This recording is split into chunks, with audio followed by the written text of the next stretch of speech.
যদুর সাপটা বকর খালি ঘাড়ে নিয়ে বেরোলো। যদুর বক্করকে ভালোবাসে লোকটা।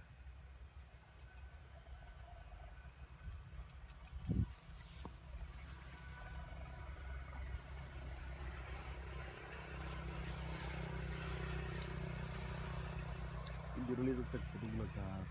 প্রচুর গাছ, এগুলা গাছ কাটলে তো একটা রোড হওয়ার কথা।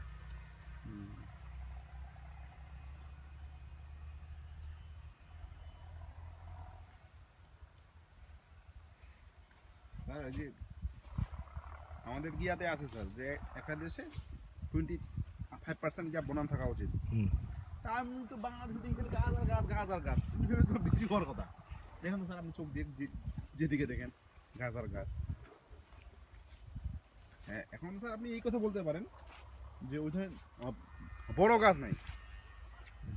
বাংলাদেশে কিন্তু এই বৃষ্টি হওয়ার কম কারণ হচ্ছে যে বড় গাছ না থাকার। হ্যাঁ, বড় গাছ নেই। বড় গাছ না থাকলে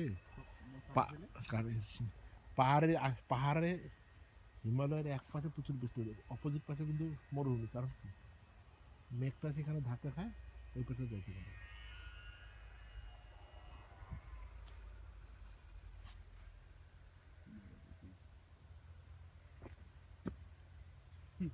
ওই লোক কি বলতেছে, এখানে একটা আমি পাবোই দিয়ে দিয়েছি। ওর বাপের সম্পদ বেটা।